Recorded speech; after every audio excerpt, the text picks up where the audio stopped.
Hallo und willkommen zurück zu Learn German with Falk. Heute möchte ich mit dir über das Thema Vokabeln lernen sprechen. Nein, Vokabeln lernen, oh Gott. Bleib noch dran, keine Sorge. Ich werde dir heute zeigen, wie du mit viel mehr Spaß, mit viel mehr Elan und Motivation Vokabeln lernen wirst. Denn ab sofort wirst du dir alle Vokabeln merken, die du lernst. Schluss mit diesen Vokabellisten, Schluss mit den Vokabelheften. Ich zeige dir eine Methode, mit der du jede Vokabel gut lernen kannst, dich erinnern kannst, und zwar auch noch morgen oder übermorgen. Also, wenn du jetzt neugierig bist, dann bleib dran. Bevor das Video losgeht, natürlich noch den Kanal abonnieren, falls du das noch nicht gemacht hast. Klicke einfach auf die Glocke, denn ich habe gesehen, die meisten Leute, die meine Videos schauen, haben mich nicht abonniert. Schock.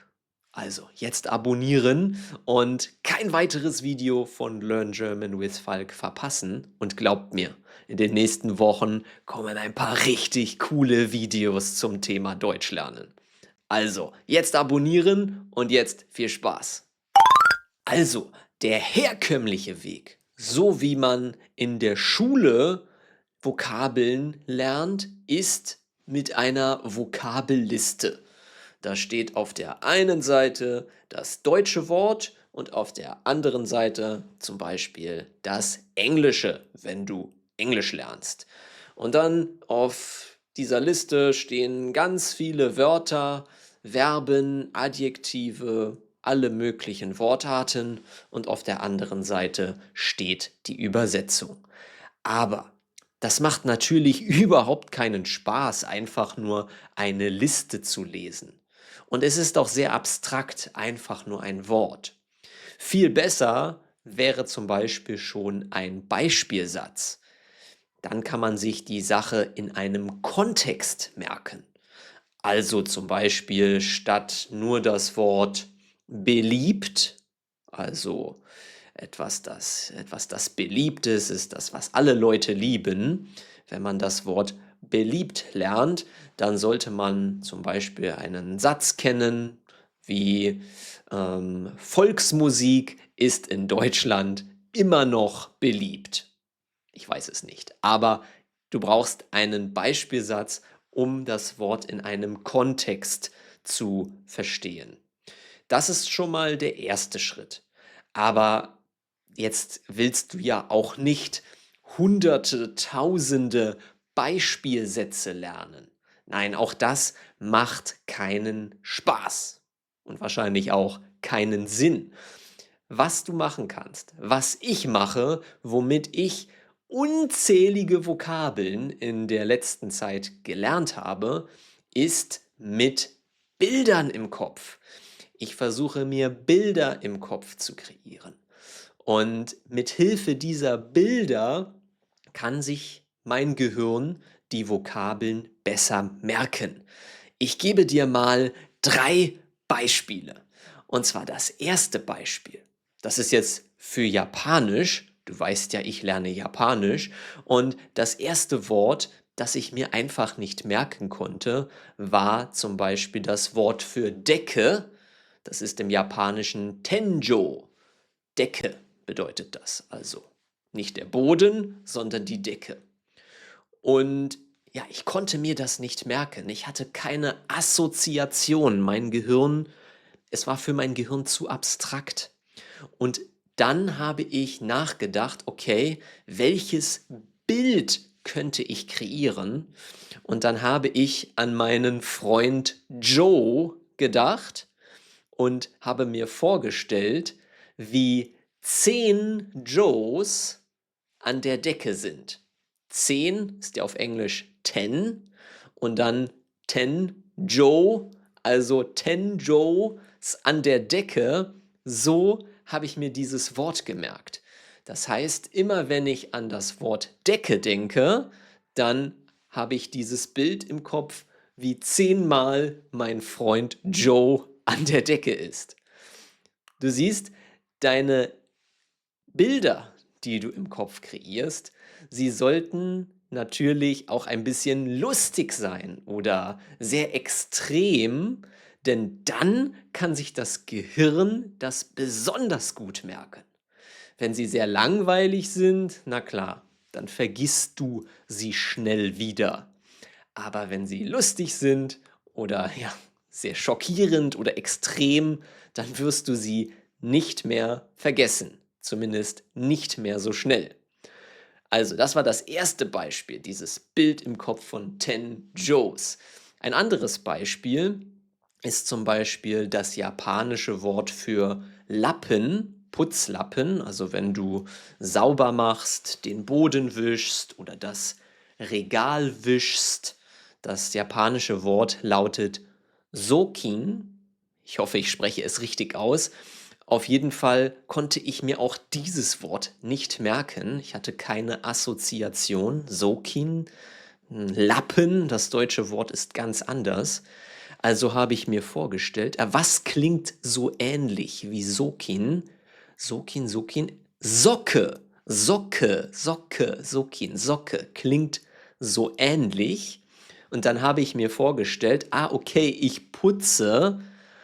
wische mein Regal mit einer alten Socke. Natürlich habe ich die Socke vorher gewaschen. Versprochen, nicht mit einer alten Socke, die noch stinkt, sondern eine Socke, die ich gewaschen habe und mit der ich dann, weil ich keinen Lappen habe, das Regal wische. Sokin, Socke. So habe ich mir auch diese Vokabel gelernt.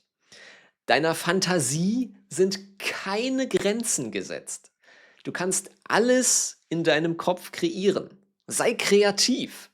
Ich gebe dir noch ein drittes, sehr lustiges, vielleicht auch ein bisschen peinliches Beispiel, aber damit du siehst, wie fantasievoll das sein kann, dieses Bilder kreieren.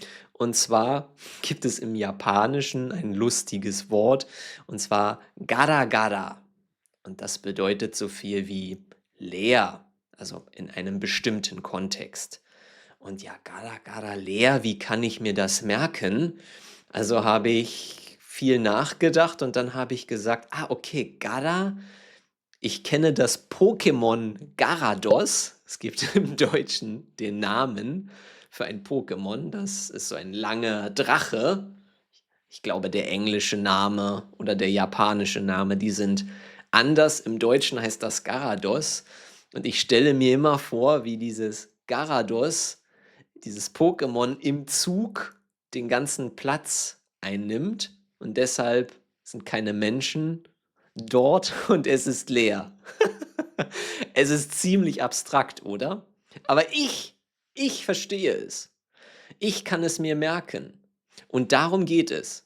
Du wirst dir das wahrscheinlich nicht gut merken, wenn ich dir meine Assoziation sage.